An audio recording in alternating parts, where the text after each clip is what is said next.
I know you say you're not optimistic, but how do you see things eventually evolving in the larger Western world? I think there will be a point where you get Margaret Thatcher. Because when the system doesn't work, you have to go back to to the good old days. And in the US, you got Reagan at one point, where nothing was working well. So I think there will be hopefully movement to the right. Yes, a movement to the right, or to not only to the right, but to politicians who are able to say, like in Argentina now, stop, system doesn't work. It's my hope.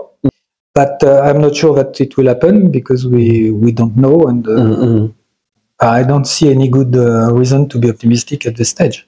So what is your outlook for jurisdictions like Dubai in the Middle East? If they don't make any mistakes, because it's easy when you are successful, you make mistakes. Yeah, and they've been very successful, and now implemented a corporate income tax 9%, which is not very high, and we don't know if they will be effectively implemented. But you see, if they implement as well an individual tax system, they will lose some of their advantages. I know that there is a lot of pressure from the OECD to push them to implement a system of taxation.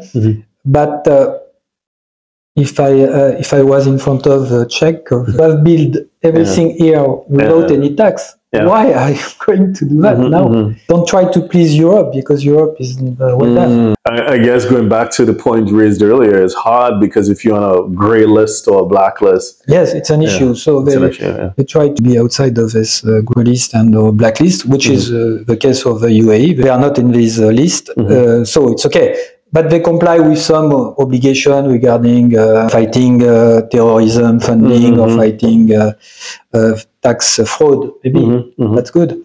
But then you have to strike the right balance and not trying to copy the system which is not longer working in Europe. That's my and you know, given where we are here in Dubai, it is the philosophy of many people, which is why they're here. Yeah, exactly. But having said that, you know, again, it's anecdotes, no stats. I see so many of wealthy US clients wanting to move, particularly not just to Paris, but the South Riviera. It is a romanticized. Good if you, as I told you before, if you have no succession issues and if you can live on your savings, you will not pay tax, and then you are in. And France is a wonderful country. It is.